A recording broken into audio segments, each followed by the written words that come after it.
Hello, and welcome to another episode of Boundless Body Radio. I'm your host, Casey Ruff, and today we have another amazing guest to introduce to you now. Louisette Blikkenhorst is the founder of the Ketogenic Instituut Nederland, otherwise known as the Ketogenic Institute of the Netherlands. Louisette is the first trainer to offer Dutch language educational programs on ketogenic metabolic therapy. Lifestyle diseases are a term we hear more and more, and Louisette is trying to eliminate this from the world with an effective ketogenic diet. On her website, people can find several guides to following a ketogenic diet.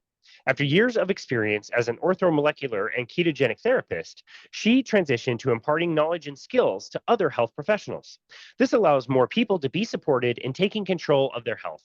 Under the Ketogenic Institute of the Netherlands, several initiatives are offered, including training in ketogenic metabolic therapy, education on metabolic and mental health, a ketogenic lifestyle program, and the Keto Switch challenge. The offerings also include a consultation with Floor van Leeuwen and Elske and a platform for other ketogenic professionals.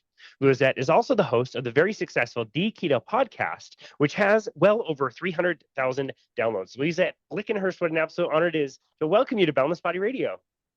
Thank you so much. Pleasure to be here. Oh, it's such an honor to host you. Your podcast is amazing. Unfortunately, I can only listen to a few of the episodes because it's mostly in Dutch. The ones that you have done in English have been absolutely amazing, and you've gotten the very best top stars in the low carbohydrate world. To say that, you've maybe only done 5 or 6 interviews with people in English, but those people have been Dr. Ben Bickman, Gary Taubes, Dr. Georgia Ede, Amy Berger, Dr. Westman. Like, oh my goodness, you've done an amazing job getting some wonderful guests. I don't know how you're going to be able to top any of those people. Oh, I can't. I Well, was so lucky to get them on the show. Yeah. You did such a great job, and you're a really, really good host. You do a really good job listening and asking interesting questions. So it is a pleasure to have you on the show. I have hosted several people from the Netherlands, and I'm going to ask you the same question that I asked them, but I'm going to have a little caveat. I'm going to change this a little bit. I'm wondering if I can get adopted as somebody from the Netherlands, but I don't want to have to learn Dutch. Is that still possible? I really want to be in the Orange Army. I'm a big fan of the Netherlands and all kinds of different sports, but do I have to learn Dutch? To be able to follow one of the programs, you mean? To be able to be adopted in the country as somebody from the Netherlands. No. We have many people recently that don't speak any Dutch, but are still working in our stores or working at the offices, because we're such a small country, but there's so much work to do, and we have so many immigrants. So I think English is the second main language at the moment. Okay, that's good. That's awesome. Yeah. I live about 15 minutes away from one of the only covered speed skating ovals in our country, here in the Salt Lake Valley. And so anytime there's an event, I'd like to go watch some of the speed skating. I've done some speed skating in the past. Yeah. And inevitably, an entire corner of the arena is filled with people in orange cheering their guts out. They have the Dutch corner in Alpe d'Huez and the Tour de France. It looks amazing. All the sporting events, seems like all the fans turn out. And of course, my favorite driver in Formula One is Max Verstappen. So there's a lot that I love about the Netherlands. For sure, the language would be really tough. It seems like a very difficult language to learn. Yes, I can totally imagine that. Yeah. Good to know I don't have to learn it. Okay, No. so since you are, from the Netherlands, and a lot of your content is in Dutch, I actually am not as familiar with your own personal story. We were introduced through our mutual friend, Nicole Laurent, who's amazing, but I don't know that much about how you found any of this stuff to begin with. You are working very, very hard in this space, and you're doing amazing work in getting this message out there. But can you tell us a little bit about your upbringing? What it was like to grow up in the Netherlands and what kind of health issues you ended up dealing with? Yeah, well, fortunately, I didn't end up with any major health issues, but I was just brought up in the regular Dutch fashion, which means sandwiches for breakfast or cereals and sandwiches in school. And in the evening, we would have our potatoes and our pasta and our vegetables. Although I have to say, my parents were really health conscious, so we would get whole foods, so no junk food there. I also grew up to be quite tall. I'm over 6'1", so. Like all the Dutch are, they're big. And well, I did many things, and only till later on I discovered, or I started following my interest for nutrition and health. So I did all kinds of educational programs, from macrobiotics to whole food nutritionist to lifestyle coach and orthomolecular therapist. And only then, the first time I heard about the ketogenic diet. And I just didn't know what it was, because I thought I heard it all. So I just started reading about it, started finding out more about it, and I thought, why is nobody doing this? There is no training program in the Netherlands. There's no education. I don't know any coaches or professionals working with this, and yet it seems to be so effective and so powerful to be able to use this, to implement this. Then I started looking around and found the Real Meal Revolution from Professor Tim Noakes, together with John O'Proudfoot, and they had this online training for a bending coach. And I think I did that back in 2016. And I already had my own practice back then as an orthomolecular therapist. And that would mean I would see people coming to me with all kinds of health issues, gut problems, or health or skin issues, for example. And the main thing I would do is trying to find out which nutrients they were lacking and if they had any deficiencies. And I would supplement that. And also work on their nutrition and their lifestyle, mainly through a paleo kind of diet, which was already very powerful. But once I discovered the ketogenic diet, and once I had done this training, I had a couple of patients that I suggested this to, and they were willing to try it, which is like a step up from the paleo diet to the ketogenic diet. It's not that big, so just cutting more carbs, adding more fats, and they will go through the roof with their results. I would put these people on this diet. I would just help them step by step, implementing it with all the practical advice. And then a couple of weeks later, they would come back to my practice, and there was this completely different person walking in, because they had this different glow. They were energetic, and usually they walked in with a whole list of problems, all kinds of health issues. And only within a couple of weeks, they would come back to me and say, well, this is gone, that is gone. I feel so much better. My weight's going down. I have so much more energy. I feel, revived.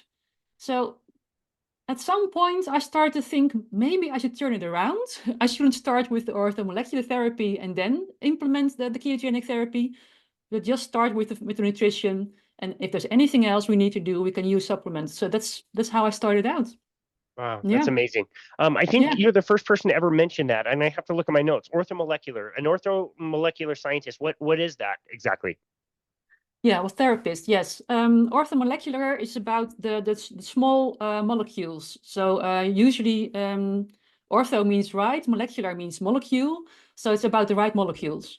And usually the therapy consists of supplements like vitamins, minerals, some amino acids, for example. So it means talking to somebody, trying to find out what their lifestyle is, what their problems are. Sometimes some blood work as well, just to find out where their deficiencies are. And then supplementing that, and also working on lifestyle to prevent new deficiencies from occurring, of course. I see. Wait, going back to, I guess, before you found the diet, as you were working with somebody, when would you kind of come in and work with somebody? Meaning, like, had somebody already seen several doctors, health professionals, therapists before they saw you, or would you be one of the first people that they would see? No, I will be down at the end of the line. Okay. Yeah. They've already been in the system, haven't found anything that's really helped them, and they're continuing to look for support. Yes, especially because orthomolecular therapy here in the Netherlands is considered an alternative therapy, so not a mainstream thing. So that's mainly for people who are willing to search further than their regular treatments or their regular doctors. So most people that came up to my doorstep had tried many things, from diets to herbal medicines and the regular treatments, of course. And when nothing helped, they would start looking further and turn up at my doorstep. Yeah. Okay. And am I correct in thinking that the Netherlands has a very robust public health system? Like, taxes are a little bit higher, but the state-run medical system is pretty well run. Is that correct? It's correct, but we do have to pay. It's quite expensive. So we have to take out a medical insurance. That you have to do that. Otherwise, you won't get any help anywhere. And the prices are going crazy. It's going up and up and up. I remember when I was years and years younger, I would pay only tens of euros per month. And now I'm almost at 200 euros per month that I have to pay for my medical insurance. But you have to take it out. You can't do it without. But that means when you have this, that you can get help anywhere. So you can go to the hospital, to any doctor, specialist, and so on. And then on top of that, you can add extra additional insurance for alternative therapies. Yeah. Wow, I see. Wow, that is very expensive. That must be frustrating for Yeah. somebody like you who's metabolically healthy. You probably don't use the medical system for No. hardly anything. No, I'm paying for nothing. Oh my goodness. Wow, Yeah. that's very steep. Okay, Yeah. so again, before you found a very powerful kind of dietary intervention, how would you define success prior to that? Like, what would it look like to work with somebody? How many sessions would it take? Obviously, you're doing the supplements and finding the right, vitamins, minerals, like you said, molecules to help people. What was your success, with a patient? What would that look like? Well, it really depends on what their problem was that they came in with, of course. Sometimes 2 sessions were enough to just get somebody going and to send them on their way. And later on, I would get an email saying, I'm still doing great. Thank you so much. And sometimes we will be working for, once a month, for example, then during 8 or 10 sessions to see the major improvement and the major shift. But I still had this feeling that there was more in it, because there was like a ceiling up there. I could supplement them, give them all kinds of advice, and they would go better, but only to a certain point. And I still felt that there was more there. So that's when I came up with the ketogenic or low carb, high fat approach. And then I would see a big difference within weeks. And mostly after a couple of weeks, they didn't really need me anymore. So Wow, it's pretty nice. which Yeah, is supposed to be a good sign, yeah. that is. Yeah. Okay. Yeah. So again, going back to how you found some of this stuff, what was your motive for learning about any type of a diet? Was it for your own kind of health? Was it for your patients? Like what led you to even look into this stuff? You're right. Like it's Yeah. I think a challenge even in predominantly English speaking countries to kind of find some of this stuff. Other Yeah. countries have sometimes less resources available. Like, what was your motive for thinking about nutrition to begin with? I don't know. I've always been interested in nutrition and health for some reason. Even as a teenager, I was cutting out articles from magazines on nutrition and health. So apparently that's something that's really always captured me. So that's why when I started all kinds of trainings and courses on a very broad level, I even did macrobiotics, for example, which is completely different. Um, um, yeah, and it's not for myself. I didn't have any huge health problems, or I wasn't overweight, but I would have these energy dips during the afternoon or at the evening when my husband would want to watch a movie. I could only go halfway because I was asleep halfway through the movies, and we would have to stop and continue the movie the next evening. So we were always watching movies in two sessions because I was always asleep.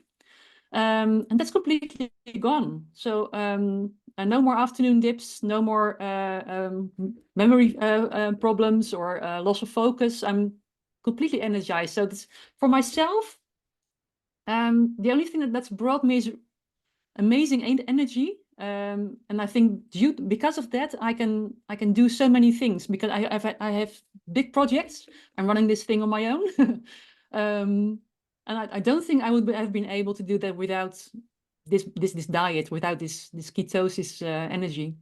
Yeah. No, it's amazing what people Yeah. can accomplish when they're doing this. I was just talking with Doug Reynolds at the last conference I was at, and between putting on all the amazing conferences that he was able to put on, he just wrote a book in the course of a few months and got it published. And it's like realizing that, dude, there's no way you could have had the energy to do that if you weren't ketogenic. To be able to do the volume of work you guys are doing out there is incredible. How did you find the transition? Another thing that I've heard a lot from people in the Netherlands is bread being, you mentioned potatoes also, but like bread is a mainstay staple that a lot of people in the Netherlands couldn't dream of stopping to consume. Was it difficult for you to transition? No, for me personally, it wasn't. But the Netherlands is really famous for its bakeries. We have so many types of bread, really good bread, very tasty bread. I can totally imagine that people find it hard to let go of their daily bread. For me personally, it wasn't too big a transition. I had already shifted from eating more bread and more carbs to a more paleo kind of lifestyle. So I'd already ditched the bread. So for me, it wasn't a hard transition, but yeah, but when you learn all these things about what food does for you, what anti-nutrients can do, which are also in grains and in bread, it just made so much sense to me that I didn't have a hard time stopping eating it. So yeah. Yeah, that's great. And you already mentioned some of the benefits, maybe unexpected benefits. I think a lot of people realize when they start the diet, namely the energy, mental health is a lot better, memory is a lot better. Did you notice Yeah. anything physical? Again, it doesn't sound like you've struggled with weight in your life or had any health conditions, but did you notice anything physically that was a little bit different after changing the diet? Yeah, much more stamina. Yeah. I felt stronger, but I have a bicycle, of course. Being in the Netherlands, you need a bicycle, right? Absolutely. Yeah, and we also cycle here with any kind of weather, with my shopping in my basket and everything. So I'm really heavily loaded. And it just all became very much lighter. So I could cycle uphill. We do have a couple of hills here. Everything else is flat, but everything would be so much easier. Running up the stairs, having more stamina, getting out of breath less quickly. I'm not a great sports person, but I really felt my condition improve. So yeah. Yeah, that's great. Okay, so as you're putting this into practice, you're noticing all these benefits. How were you implementing diet in your professional work? What resources did you have to provide for people, or how would you explain it to people to make it seem like it was something that they could do and receive even more benefits than just the original work that you were doing before? Yeah. Well, like I said, I did a training with the Real Meal Revolution for the Benton coach, and there they have this extensive program in English, of course. So I made a deal with John Proudfood. Said, I really want to use this material, but can I use it in Dutch? He said, sure, go ahead, because we need to get it out there as well. So the thing that I offer now is based on the Real Meal Revolution, but it's evolved since then, and there's been a couple of changes and upgrades. So yeah, that's what we still use. We have keto diet lists or nutrition lists people can download online.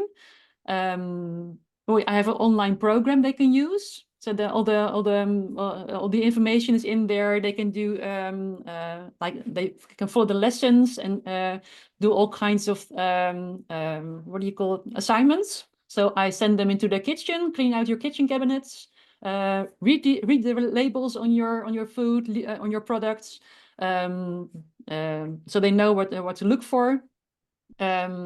I had them looking for a new recipe. So what I really want to do for them is not follow a meal plan, but to figure out your own. Because I can decide for you what you like to eat, right? I don't know if you have children or if you have day or night shifts, or what kind of work you're doing, if you're on the road a lot, if you eat in the office or at home. I don't know. And I don't know what your possibilities are. I don't know what your budget is. But I'm sure I can teach you what it is all about. I can teach you the skills so you can develop your own ketogenic or low carb, high fat lifestyle that you can follow for years and years to come. So you're not dependent on my recipes or on any meal plans. There are plenty of recipes and meal plans out there, so I can direct them to certain websites or to certain books, for example, just to get started. But the main thing is to find your own way in this. And once you found that, you can also adjust and adjust when you as you go along, and just find your own way, and you'll be good for years. Of course, there are some hurdles, things they need help with. The famous keto flu. There's also something that people bump into. When I just explain it to them and tell them how to fix that and make sure that you get enough salt and everything.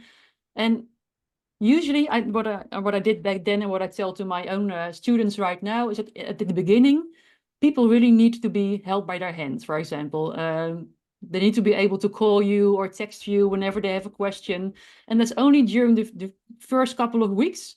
And then you hear them less and less and less. So that means they're getting to grips with it. And at some point, they're only coming in for checkups. Okay, how are you doing? How's your weight? How is your waist yeah. Circumference. Yeah, that's a word. That's a word. Yeah. Um, or even metabolic health checks. We do that as well. But usually they have found their own way, and they just need some adjustments whenever that's needed. But Yeah. they don't lean on us as much anymore as in the beginning, and I think that's a Yeah. good sign. Yeah. I think that's a really good sign. I love that approach. I think that's very practical, Yeah. doing it in a way that you're teaching that person skill sets that they can use, like you said, for many, many Yeah. years or the rest of their life if they choose to, without giving them, exact specifics. I think is a really great way to be able to do that. And it sounds like you've had a similar experience. If somebody is motivated and they're willing to change their diet, compliance can actually be pretty good. It's not that difficult. Yeah, like you Yeah. said, there's a few hurdles in the beginning and people need help. And we certainly try to keep our phones available to us when people need to call or text or whatever in the beginning. But have you also found that compliance is pretty easy, relatively speaking, as long as somebody is motivated to make changes and they're seeing such improvements in their health? Absolutely, and especially because it's quite the metabolic change is quite quick. So if there's somebody coming in saying I want to lose weight or I want to have more energy or improve my health, but I'm still struggling, we usually get them up to speed.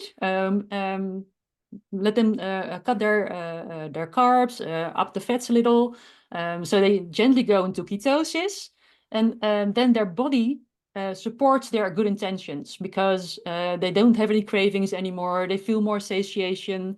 They feel great and they have more energy, and it makes it easier for them to comply to keep this up. Yeah, So yeah, very well yeah, explained. Yeah. yeah. What do you consider some of the most foundational foods on a ketogenic diet, especially in the context of where you are in the world? Like, what foods are very popular and easy for people to get onto as far as like a foundation of a ketogenic diet? And obviously, again, knowing that other people can individualize as they need to, what things do you tend to find like this is like the basics? Well, Holland is a country of cheese, of course. So plenty of that, plenty of dairy.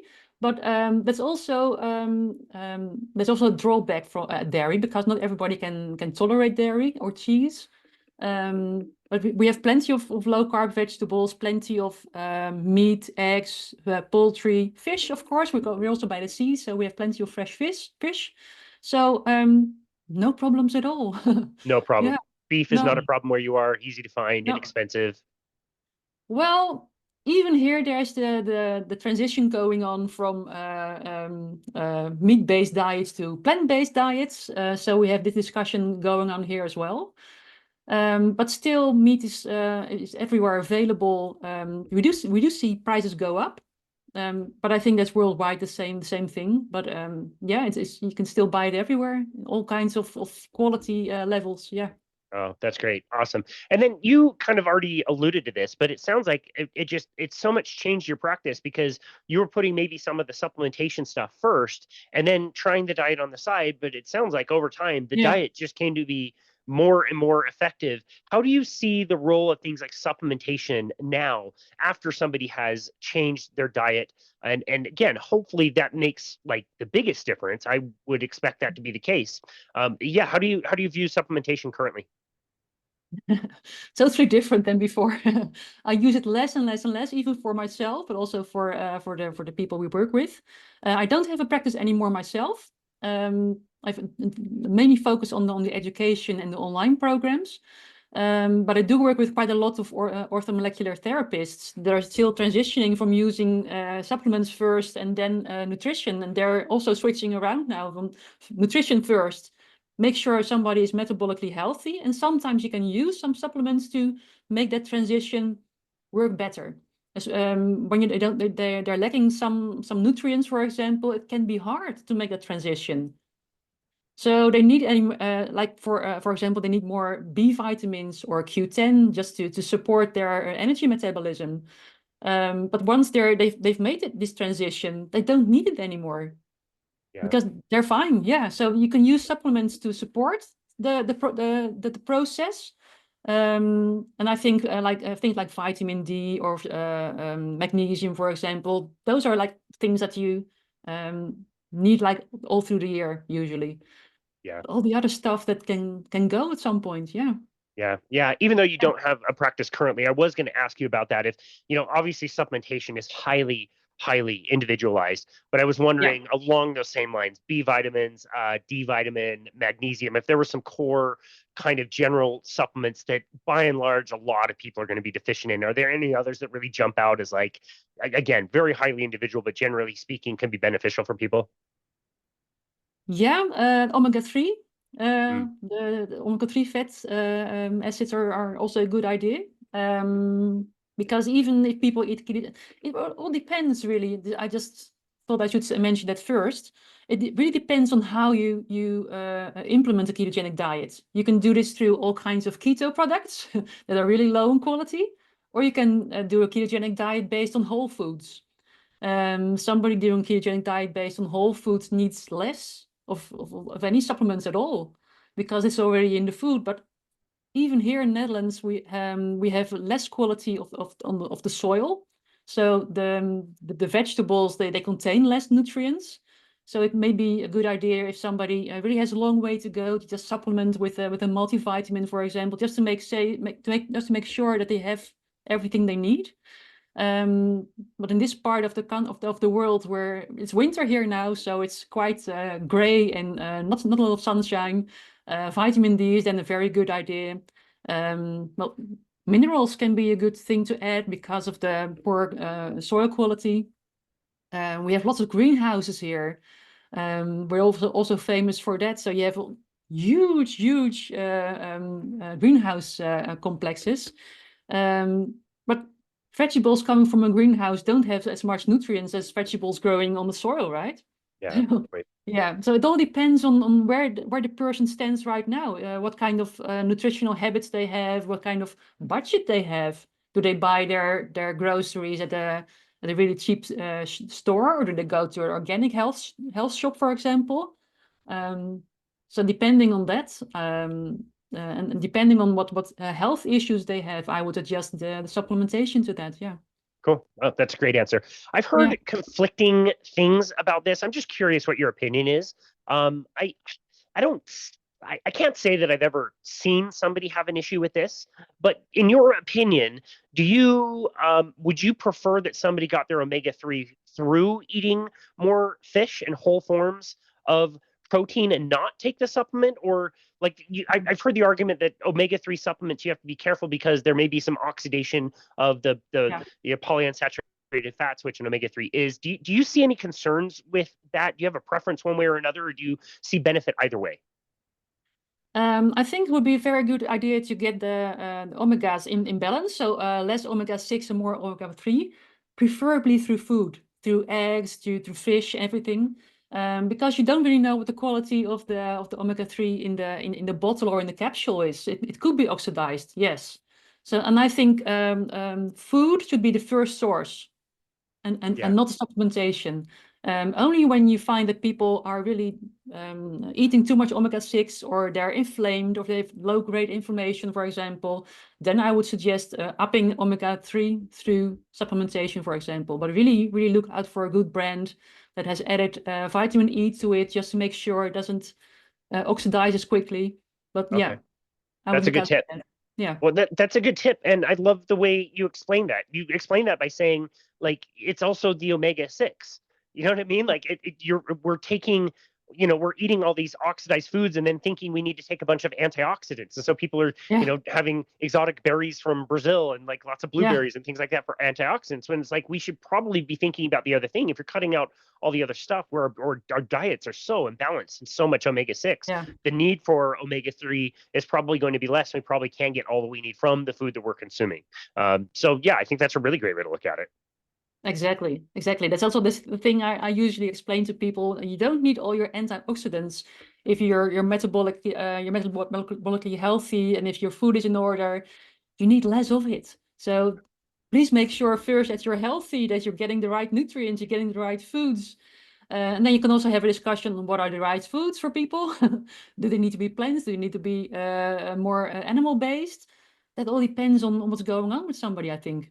Yeah. Okay. On that note, with your Yeah. own personal journey, how has your ketogenic evolved over time? Like, have you toyed around with a no carbohydrate kind of carnivore style diet ever? Yes. Have you noticed that you've eaten less vegetables currently than in the past? Like, how has that evolved for you? Yes, when I first started out, I would eat mainly not vegetarian. I would eat meat and poultry and everything, and fish. But I do see a subtle change to less vegetables and more animal products. So sometimes I'm just carnivore because I don't feel like eating vegetables. And before I would worry about that because I would need my vegetables, right? That's what I was thinking. But I've done a couple of weeks of carnivore, really worked well for me. But I also found it a bit boring. And I did find it a bit of a problem with the rest of my family. And I do like a bit of vegetables, but the huge piles of vegetables I would eat before, I don't do it anymore. So Yeah. I'm more animal-based keto now. Yeah. Okay. Yeah, that's great. It's interesting. Yeah. Like a lot of people who do carnivore, they do it for some specific reason. Like I find for myself, sweet and sugar can be Mm. for me a bit addictive. It's not the worst if I deviate, but I will have cravings that are really Yeah. uncomfortable and I'll crave really crappy food again. And if I get over that, I don't have that anymore. And I also don't have anxiety, which is really nice. And that for me is a motivator to kind of stay on. A lot of people um, they don't need to do that. They don't need to be on a no carbohydrate diet. They can moderate a little bit better. They can have a piece of fruit and it doesn't cause them cravings. They can have vegetables. The Yeah. one thing I think most people would agree on is like, if nothing else, even if all things were equal, it is a little bit more convenient to not be buying and cooking and throwing away all these vegetables that we thought we all needed and we thought tasted amazing when really they just tasted amazing when they were cooked in butter and had salt on them. Yeah. We can, if we can save the money we were spending, the time we were spending, and all that wasted food, maybe we're just like really lazy. Have you found that to be the case as well? Um, I'm not sure if I would call it lazy, but it's just people find it hard to believe that vegetables are not the big thing they are that we always thought they were. When I tell them about the anti-nutrients and that you can definitely live on a carnivore diet, it's very hard to grasp for most people because it's we're so brainwashed into believing that the vegetables or a plant-based diet is the best for us, the best for the planet and for everyone. So it's really, really difficult. And we do see a lot of discussions going on in the practices, but also with the clients, but also on social media, on LinkedIn, for example. There are huge discussions going on. Yeah. Yeah, for But I sure. also say to people, we have to start where you're at. And what are you going to do this for? What's your health goal? Do you just want to lose a couple of kilos? Just want to lose some weight? Or do you have a really serious health condition? And most people that are now going towards a plant-based diet, I don't see them improve, except for when they come from a real junk food diet.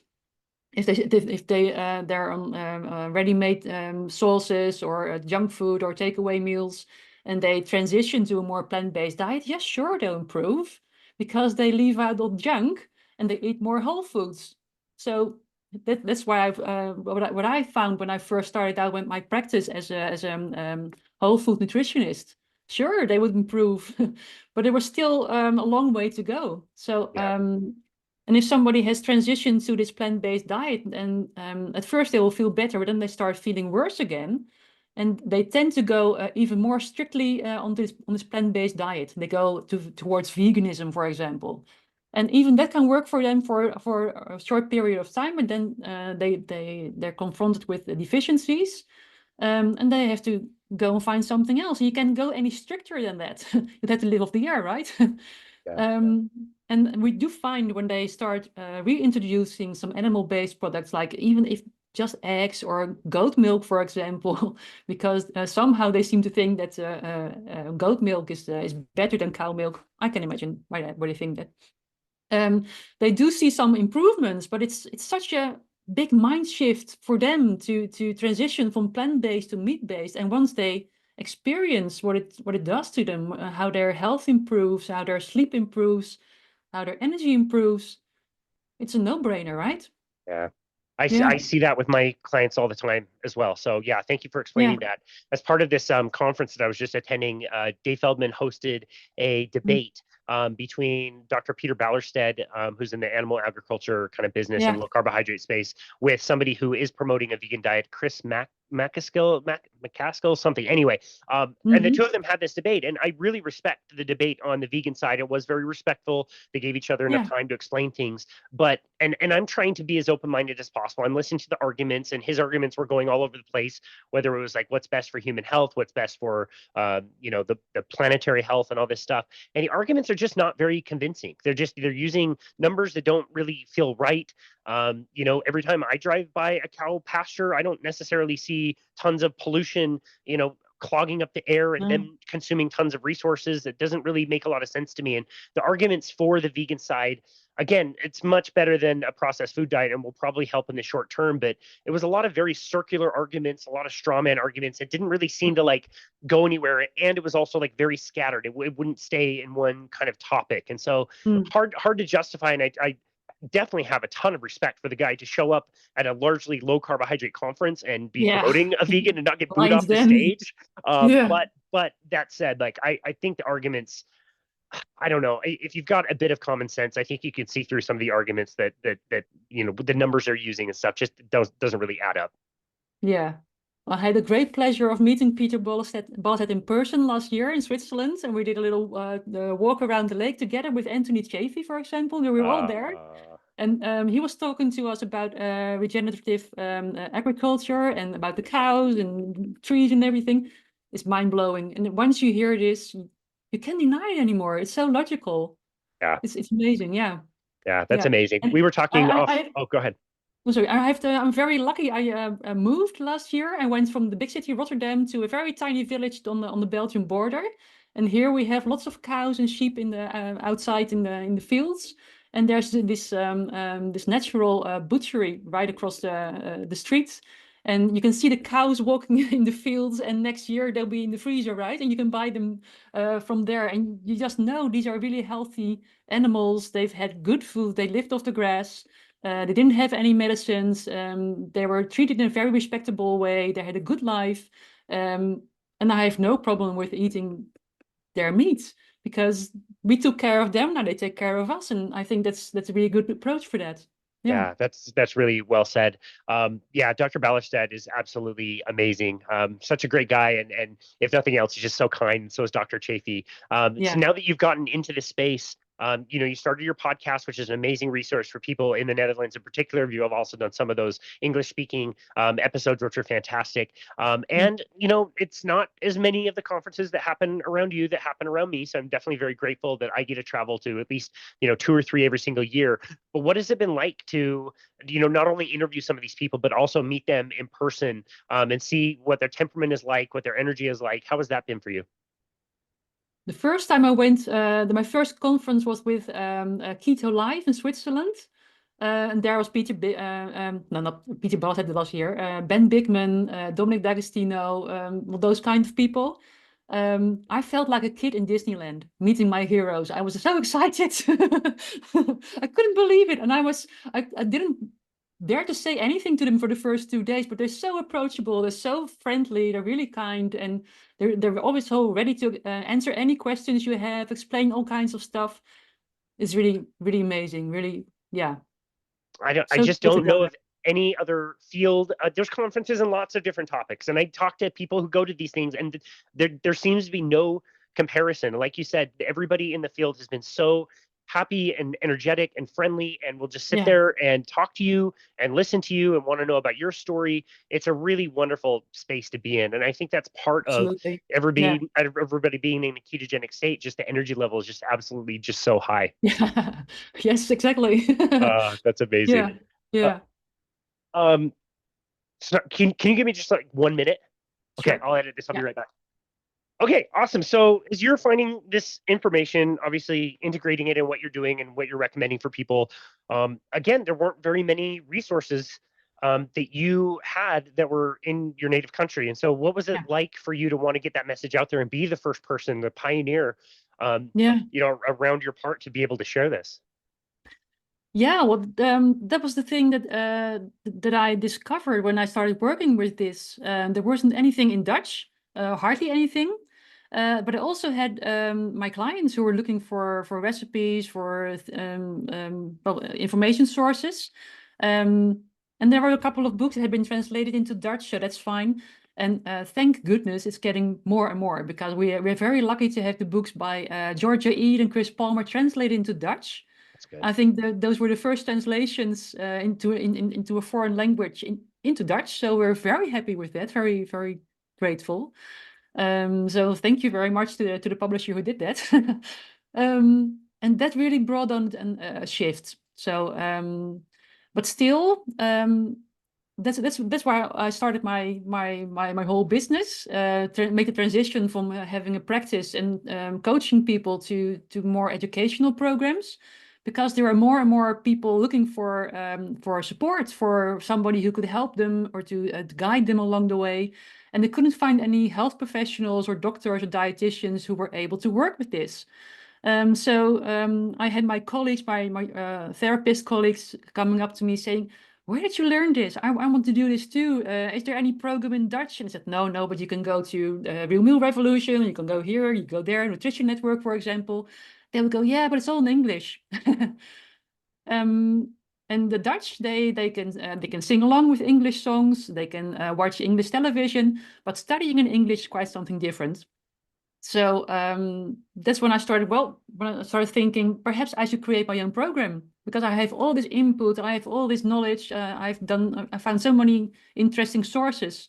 I can replicate that for them in Dutch, so I can share this information and get it out there, and make sure that there are professionals that people can turn to for help. And that's what I did. So that's why I started 5 years ago. And I think we're now over the 300 students who've joined our classes. So yeah, it's really taking off.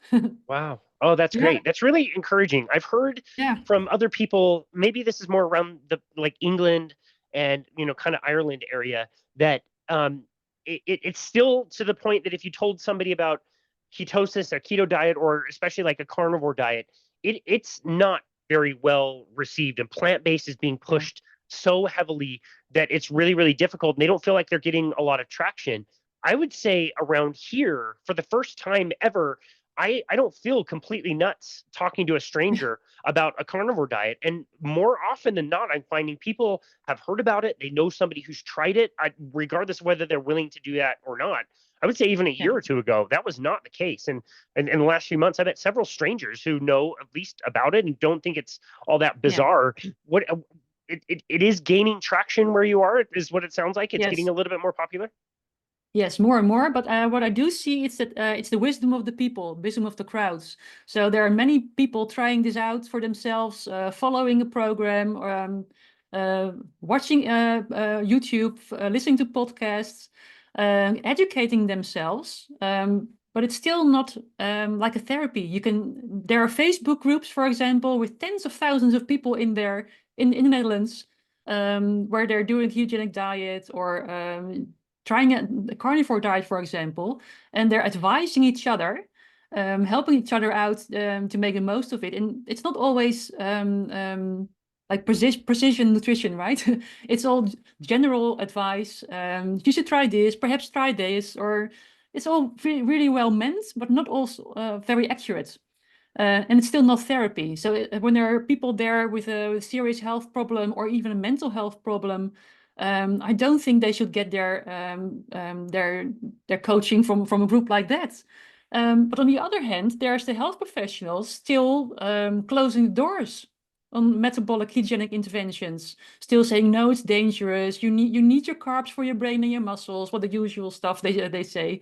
And there's this person who does a ketogenic diet who is really improved on it, but still has a few things to work on. And they go to their doctor or to a regular dietitian, and they will say, "Oh, you have to stop this diet because it's dangerous, right? You'll get into a ketoacidosis if you're not careful." Because they don't know what they're talking about, and they know about keto and that it's used for epilepsy patients, and that it's only used in the clinical setting. but it's nonsense if you want to lose weight, or it's nonsense if you want to turn around your diabetes, or you shouldn't do a ketogenic diet for your thyroid, for example, or for your gut, because, well, your gut needs the fiber. So all the usual stuff. Yeah. You roll your eyes. I do that all the time. Yeah. Yeah. Well, yeah. So there's a huge gap between people looking for help and people offering help. And that's the gap I'm trying to bridge there. Yeah, that's great. It sounds Yeah. like you're taking some huge strides in that way, and that's being received at least by a minority, but a growing number of health professionals. That's great. What is the general consensus around things like metabolic psychiatry? You've already mentioned Dr. Palmer, Dr. Eid. We've talked about Nicole Laurent, Yeah. and this just incredibly wonderful field of metabolic psychiatry. As you said, using a ketogenic diet as a powerful intervention for somebody. How is that being received by the public when they hear that, and also health professionals, who at least are a little bit more open to it and understand that the diet is not dangerous to implement? Yeah, well, on metabolic psychiatry, it's still very early days here at the moment. We've had these books come out that's really, well, people have read these books, and they send me emails like weekly and even daily now, because they're looking for help. So the patients there, the people who are experiencing mental health problems out there, are really looking for help. But there aren't any psychiatrists or mental health counselors or psychologists who are even open to ketogenic intervention. So I keep having to say to people, I'm sorry, I don't know anyone who can help you, because you need special guidance with your medication and with your therapies. And so we're looking to start multidisciplinary treatment teams, where there is a psychiatrist or a mental health counselor who can work together with the keto coach or a keto therapist. So to add one of those to the team and together help this person implementing a ketogenic diet with the help of the psychiatrist and the whole team there. And up till now, even today, I saw a call for help from one of our keto professionals who said, I have this person with bipolar disorder, and he's really reaching out because he wants to start a ketogenic diet, but we can't do anything without the help of psychiatrists, because we need someone who can monitor the medication, right? Could be dangerous. So that's still the stage that we're in. Last time that you spoke to Nicole Laurent, I met her several times now, and we've become friends. Just really nice person.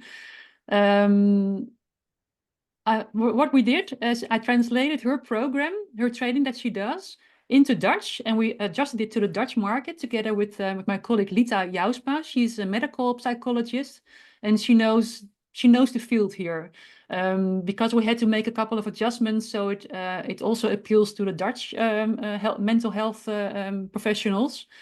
And only last month we started a pilot group with 7 participants, with 3 psychiatrists, psychologists, mental health counselors, and they are learning how the ketogenic diet works.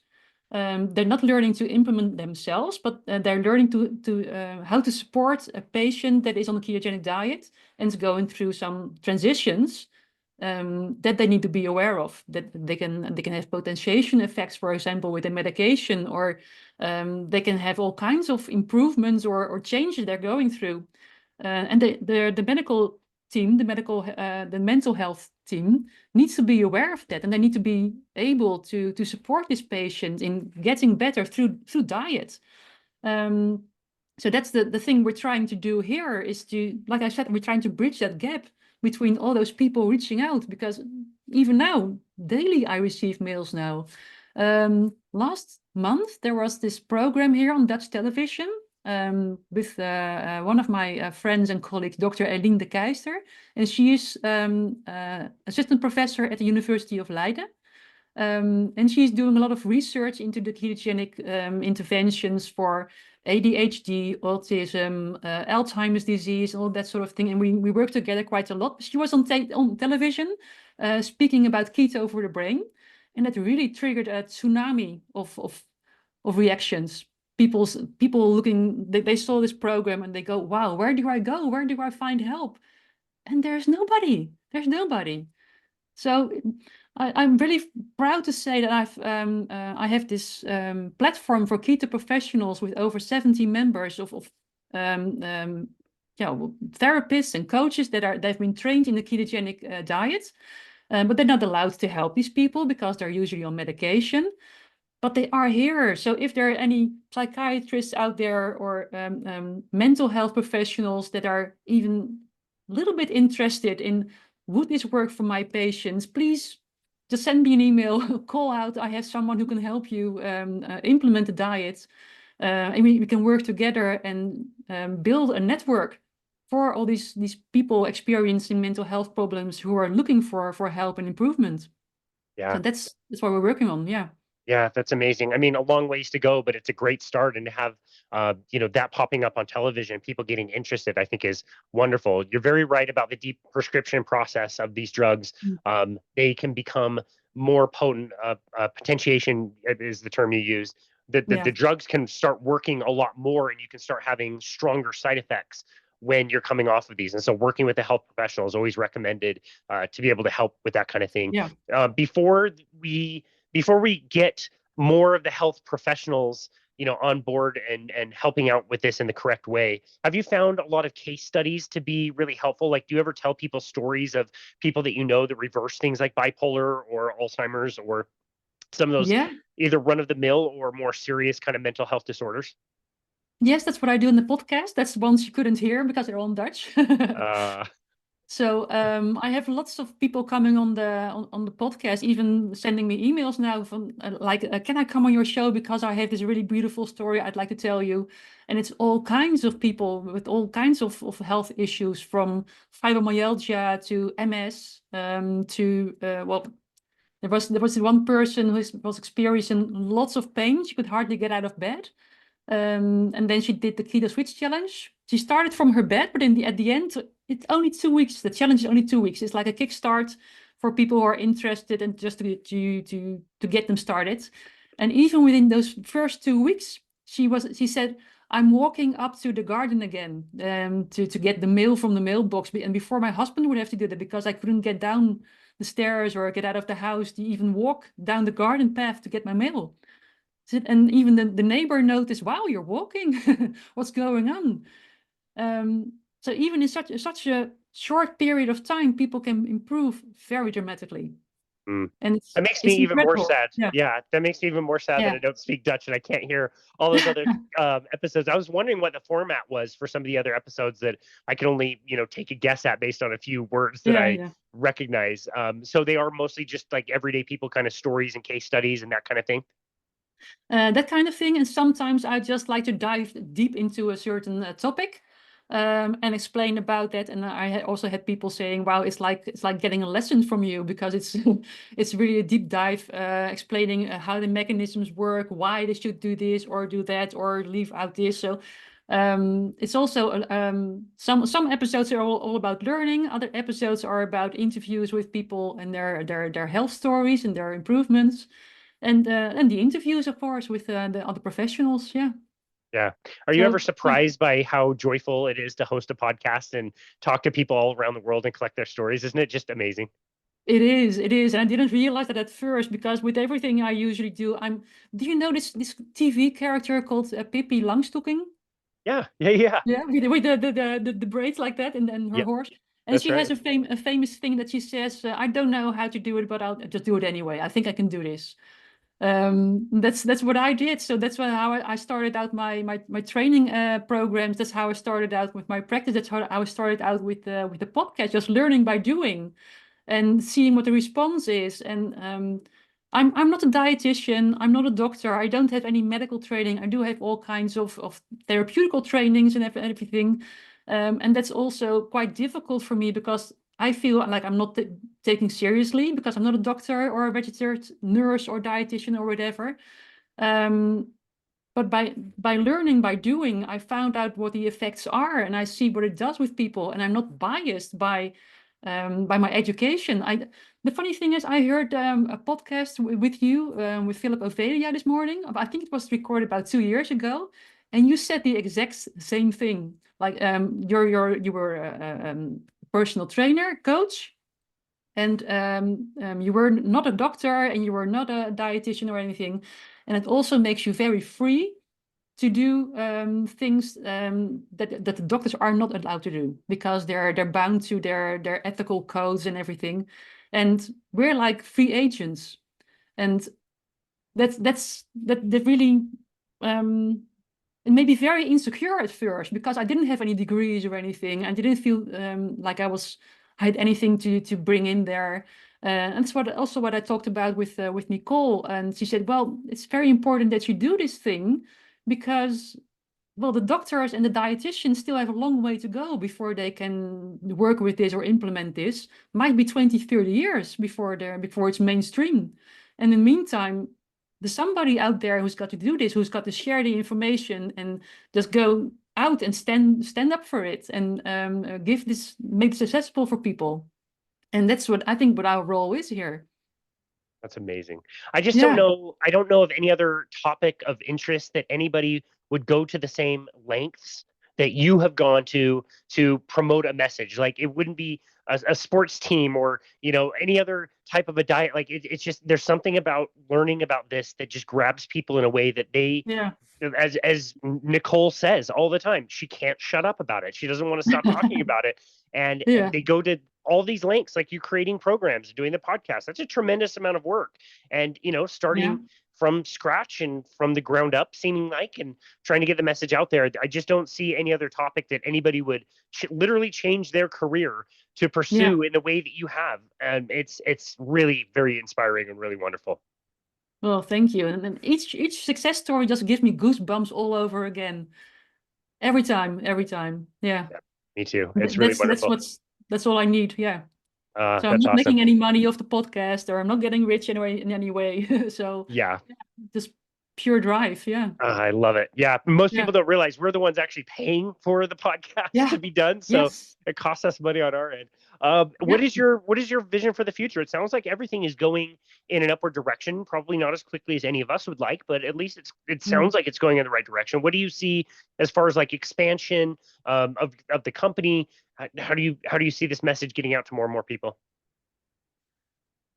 Good question, because I have many dreams about how I would like to see this in the future. I really hope that someday this will be more accepted or even mainstream, that when a person goes to the doctor, that the doctor will direct them towards a keto professional or towards a metabolic intervention or whatever. So I hope someday I'll be obsolete, that they don't need me anymore. So I can retire and start doing my own thing again. But slowly but surely there's something happening, but it's a long time yet.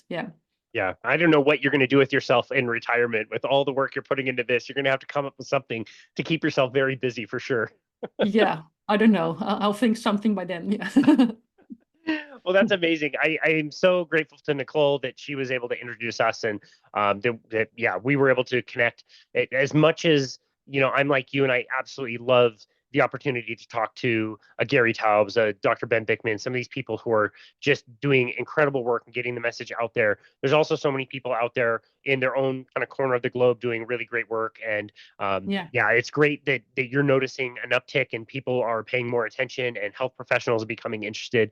And I think your work is, like I said, just so inspirational. And I wish you the best in everything you continue doing. I'm so glad we had this conversation today. Where would you like people to go to find you, to connect with you and your work?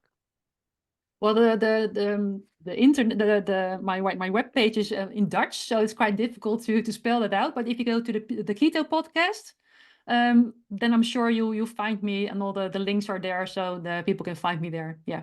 Gotcha. Perfect. And that has links to any like social media stuff that you do? Absolutely. I'm on Instagram, I'm on Twitter, I'm on Facebook, I'm everywhere. Excellent. We will be sure to link that. Like I said, Louisette, it is such a joy to chat with you. Your just incredible energy level and passion for this work is amazing. I hope that it continues to grow and it continues to inspire, again, most of the health professionals, so that they can get out and multiply this across the population and really help cure some people, because like you said, those stories cause all of us goosebumps. So thank you very, very much for all the amazing work that you're doing. And thank you for taking time to be on our show today. We really appreciate you. Thank you for having me. Thank you. It was such an honor. And this has been another episode of Boundless Body Radio.